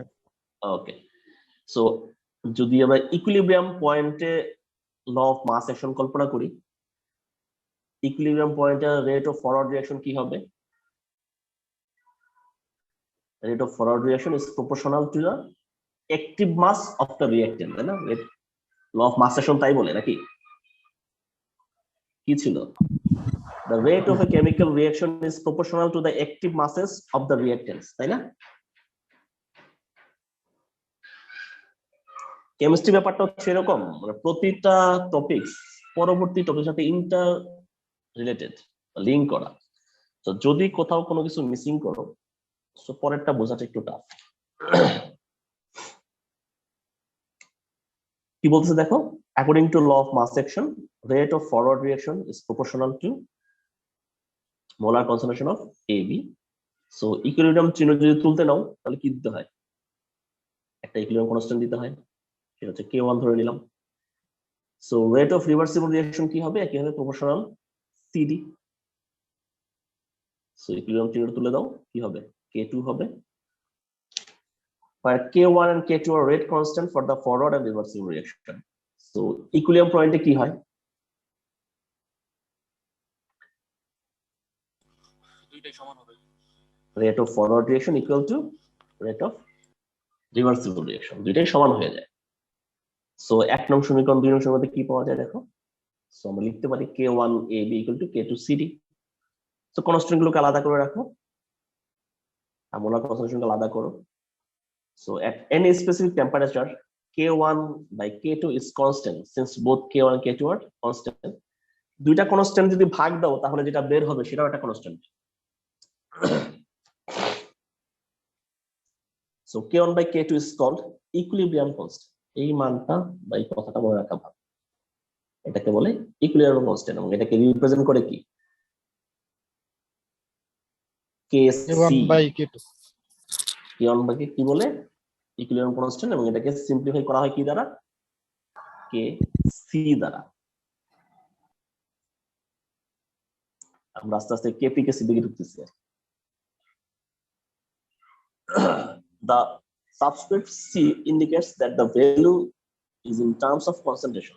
এই C দ্বারা কি বোঝায়? C দ্বারা বোঝাচ্ছে আমরা A B C D কে ঘনমাত্রা দিয়ে প্রকাশ করতেছি, কনসেন্ট্রেশন দিয়ে। ওই কনসেন্ট্রেশনের সিটাই হচ্ছে এই সাবস্ক্রিপ্ট সি। সো 1 নাম্বার দিকটায় কি লেখা যায় finally? Kc equal to C into D divided by A into B. This equation is known as equilibrium constant expression or equilibrium law. এই যে এক্সপ্রেশন সেটা হচ্ছে ইকুইলিব্রিয়াম ল। এই পর্যন্ত ক্লিয়ার সবার? Hello sir. হ্যাঁ প্লিজ বলো। স্যার হ্যাঁ বলো। স্যার অ্যাক্টিভ মাস আর মোলার ঘনমাত্রা কি একই জিনিস? অ্যাক্টিভ মাস, আচ্ছা আমি একটু আগে যাই, খেয়াল করে দাও। একই কথা। কি লেখা এখানে? এটা এই লাইনটা পড়ো।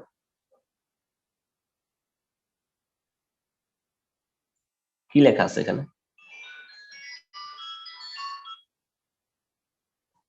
By the term active mass is meant by the molar concentration, মানে molar concentration যা active mass একই কথা। ওকে স্যার, ঠিক আছে। আচ্ছা, আমরা ক্লাস শেষে বা আমাদের এই চ্যাপ্টারটা শেষ হয়ে গেলে আমরা ক্লাস লেকচারে তোমাদেরকে সাপ্লাই করব, মানে এই স্লাইড গুলোকে পিডিএফ করে তোমাদেরকে পাঠানো হবে। তো আশা করি পিডিএফ করলে হয়তো বোঝার কথা, কোনো একটা ঝামেলা হবে না ইনশাআল্লাহ। তো আজকের জন্য আমরা ক্লাসটা শেষ করতে পারি নাকি? আমাদের কি শুধু স্লাইড? হ্যাঁ, আমার ক্লাসের ক্ষেত্রে আমি তোমাকে এতটুকু এনশিওর করতে পারি যে যদি আমি তোমাদেরকে যা ক্লাস করাচ্ছি বা যা ক্লাস করাবো এই ক্লাসের বাইরে তোমাদের কোশ্চেন হবে না, দ্যাটস ফর শিওর। তো এগুলো পড়লেই হবে স্যার। হওয়ার কথা, স্যার ধন্যবাদ স্যার। স্যার ক্লাস শেষ করার আগে যদি আর একটা করতেন যে মানে সিলেবাসটার স্লাইডটা শেয়ার করতেন এবং একটু করে দিতেন সিলেবাসটা। আমি আমাদের আজ ক্লাস শেষ হয়ে গেলে, মানে আমাদের এই চ্যাপ্টারটা শেষ হলে আমি তোমাদেরকে পুরো লেকচারটা পাঠিয়ে দিব, বা তোমাদেরকে আগেও দিতে পারি। তোমার সিআর কে আমি এটা পিডিএফটা পাঠিয়ে দিচ্ছি, তো আগে থেকে পড়লে তোমাদের জন্য সুবিধা হবে। এটাও হয়। স্যার পিডিএফটা দিয়ে দিলে ভালো ঠিক হয়। আছে, আগে দিলে তোমাদের ভালো সিআর কে তোমাদের আমরা সিআর কে কি আগে স্যার দিয়ে দিচ্ছি আমি। ওকে ফাইন, স্যার সমস্যা নেই। রেকর্ডিংটা ঠিক আছে, ক্লাসটা আমি সিআর কে দিয়ে দিচ্ছি, সমস্যা নেই। স্যার রেকর্ডিংটা দিবেন না?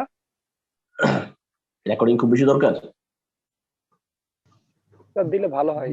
স্যার রেকর্ডিংটা দিলে খুব ভালো হয়, মানে অনেক সময় এই যে নেটে আজকে 2-3 বার মানে জয়েন দিতে হচ্ছে, আবার বের হয়ে যাচ্ছি। আচ্ছা আচ্ছা, সমস্যা নেই, আমার ক্লাসগুলো হোক, আমরা রেকর্ডিং দিব, সমস্যা নেই। আর তোমরা নেক্সট টাইম তোমাদের ক্যাম্পাসের আশেপাশে আছো নাকি? স্যার ছিলাম, এখন আবার সবাই করোনার জন্য বাসার দিকে যাচ্ছে, সামনে রমজান মাস আসতেছে তো। আচ্ছা, সমস্যা নেই। তো যার যে কোনো প্রকার সমস্যায় যদি মনে করো আমার সাথে কথা বলা যায়, যখনই আমি ক্যাম্পাসে যাব জাস্ট সরাসরি আমার সাথে দেখা করো, তো সমস্যা হবে না ইনশাআল্লাহ। ঠিক আছে, যে কোনো প্রকার সমস্যা ক্লাস রিলেটেড, যার যেখানে বুঝতে সমস্যা হয় আমার সাথে সরাসরি কথা বলো। ওকে, একবার কেন, আমি 100 বার তোমাকে বুঝাতে বাধ্য, তোমাকে বুঝাবো। স্যার হ্যাঁ বল প্লিজ। বাড়িতে নেটওয়ার্ক প্রবলেম করছে, আজকে যদি রেকর্ডিংটা আজকে দিয়ে দিলে ভালো হতো স্যার। হ্যাঁ, আমি কোন প্ল্যাটফর্মে তোমাকে রেকর্ডিং দিব বলবো? সো আমি যেটা করতে পারি, নেক্সট ক্লাস থেকে তোমাদের সিআর কে, তোমাদের এখানে 2জন সিআর না? জি স্যার।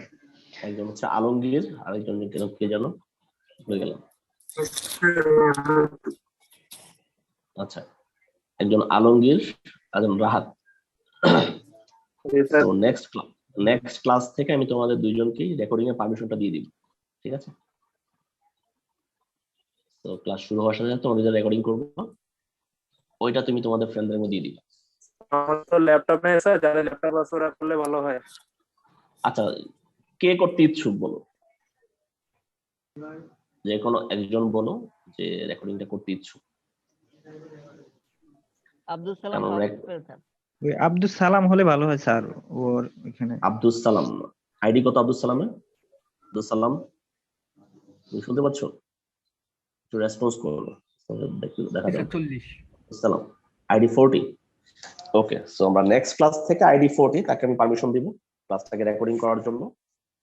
তো সে রেকর্ডিং করে তোমাদেরকে সাপ্লাই করে দেবে। ঠিক আছে, কারণ ক্লাসটা মোটামুটি ভালো একটা অ্যামাউন্ট অফ ভলিউমের হয়, তো সেটা মেইল থেকে সাবমিট করতে গেলে তোমাদেরকে এটা আমাকে গুগল ড্রাইভ থেকে দিতে হবে। স্যার আর ক্লাস রিলেটেড যে কোনো প্রকার কোশ্চেন যদি থাকে আমাকে অনলাইন অফলাইন যে কোনো সময় কোশ্চেন করতে পারো। স্যার আরেকটা জিনিস একটু বলছিলাম আর কি। হ্যাঁ প্লিজ বলো। স্যার হ্যাঁ বলো। স্যার আমি জানতে চাচ্ছিলাম যে মানে কোর্সটা শুরু করার আগে আমরা যদি সিলেবাস সম্পর্কে একটু ভালো ধারণা থাকতো, তাহলে আমরা মানে শেষ করতে কতটুকু আগাইছি বা এই সম্পর্কে একটু ভালো হইতো। আপনি যদি সিলেবাসের স্লাইডটা একটু শেয়ার করে দিতেন এবং আমাদের একটু ধারণা দিতেন যে কোথা থেকে কিরকম। তাহলে একটু ধারণা দিই, সেটা হচ্ছে আমি মূলত আমাদের পুরো এই কোর্সটাকে 6টা চ্যাপ্টারে ভাগ করছি। এর মধ্যে প্রথম 4টা চ্যাপ্টার হচ্ছে তোমাদের জন্য খুব ইম্পর্টেন্ট চ্যাপ্টার, যেমন কেমিক্যাল ইকুইলিব্রিয়াম, দেন পড়বো আমরা কেমিক্যাল কাইনেটিক্স পড়বো, আমরা সলিউশন পড়বো, সলিউশনের ভিতরে অনেক কিছু থাকে, আমরা অ্যাসিড বেস পড়বো, আমরা পড়বো কলয়েডাল সলিউশন যেটা কলয়েড পড়বো, দেন পড়বো আমরা থার্মোকেমিস্ট্রি। এই হচ্ছে মোটামুটি আমাদের চ্যাপ্টার। ফার্স্ট হচ্ছে chemical equilibrium, then chemical kinetics, solution, colloid, acid base, thermochemistry. So এই 6টা চ্যাপ্টারের মধ্যে মোটামুটি আমাদের ফুল সিলেবাস কভার করার কথা। সিলেবাসটা কি স্ক্রিনশট দেওয়া যায় এখন? সিলেবাস কি আমার এখানে ছিল কোথাও? একটা কথা মনে হয়, আমি একটু চেক করে দেখি আমাদের সিভিলের সিলেবাসটা। Civil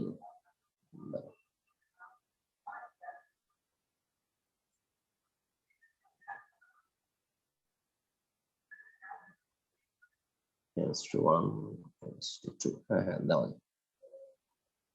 okay fine.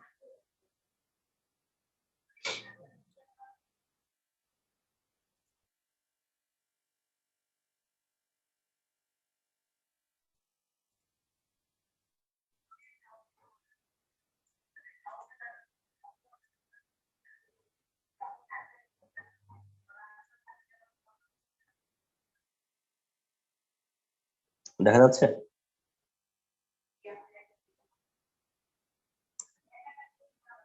দেখতেছো? জি স্যার। আচ্ছা, আমরা যে চ্যাপ্টারটা পড়েছি কেমিক্যাল ইকুইলিব্রিয়াম পড়তেছি এখন। ল অফ মাস অ্যাকশন পড়লাম, কেপিকেসি পড়বো, লাশাতের প্রিন্সিপাল পড়বো। দেন হচ্ছে কেমিক্যাল কাইনেটিক্স, সেখানে rate, order, molecularity, chemical reactions, rate expression সবই দেখবো।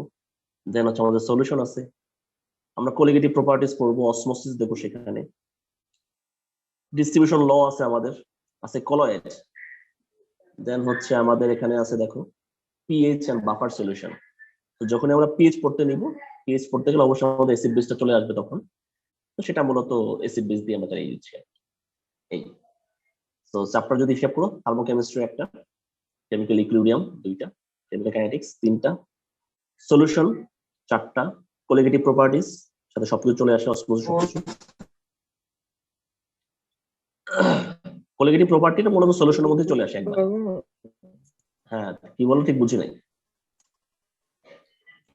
স্যার এটা শুধু আমরা যখন আপনার পার্টের সিলেবাস নাকি দুই পার্টের? এটা আমার পার্টের সিলেবাস, ফিজিক্যাল কেমিস্ট্রি। উপরেরটা হচ্ছে ইনঅর্গানিক কেমিস্ট্রি, যেটা তোমার আরেক স্যার পড়াবে।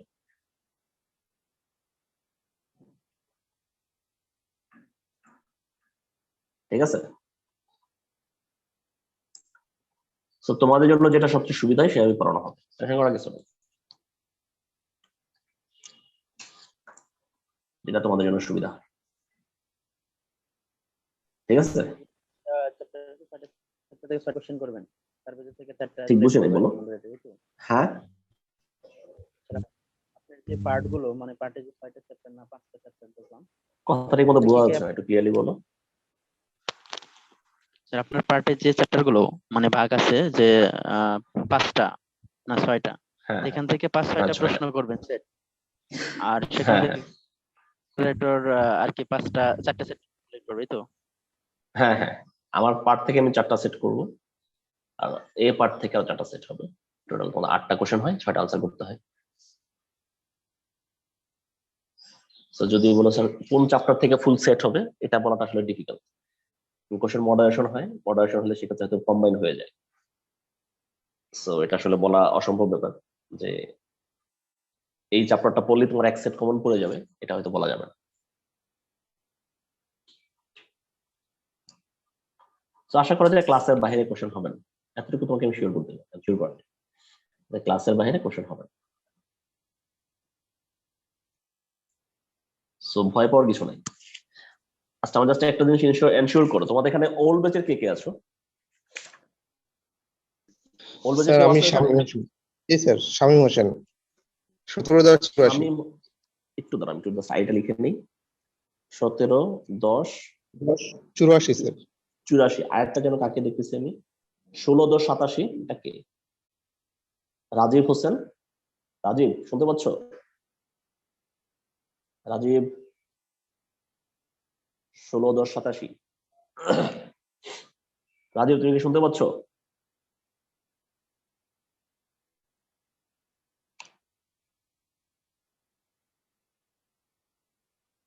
আচ্ছা দুইজনকে পেলাম, আর কেউ কি এরকম আছো ওল্ড ব্যাচের?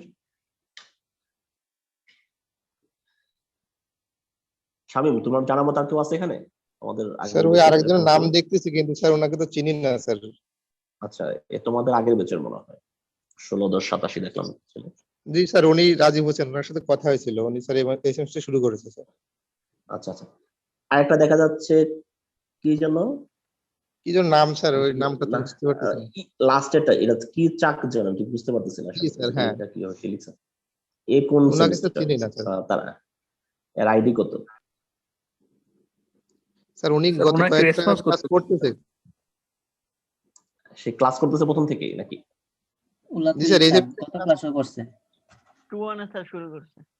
আচ্ছা যে জি কারণ স্যার, তার এরকম আইডি তিনজন কত? আছে আমাদের সাথে। তার আইডি কত তোমরা কি জানো? আইডি অবশ্য জানি না স্যার। একটু কি কষ্ট করে আমাকে বের করে দেওয়া সম্ভব? আচ্ছা স্যার, আমি নিয়ে জানাবো আপনাকে। ঠিক আছে, একটু কষ্ট করে আমাকে জাস্ট উনি আইডিয়া তো বের করে ক্লাসে দাও। আছে সে স্যার, কিন্তু উনি ক্লাসে রেসপন্স তো আছেন। করতেছেন না। হ্যাঁ চাক, তুমি যদি কথা শুনে থাকো তাহলে রেসপন্স করো। ওলা তো ইচ্ছা করুন। হ্যাঁ হ্যাঁ, অথবা চাক, সে মনে হয় আমাদের পার্বত্য অঞ্চলের কেউ স্টুডেন্ট। তুমি কথা শুনে থাকলে জাস্ট রেসপন্স করো, তোমার আইডিটা জানা দরকার। ওলা থওয়াই চাক, তুমি কথা শুনতে পাচ্ছ?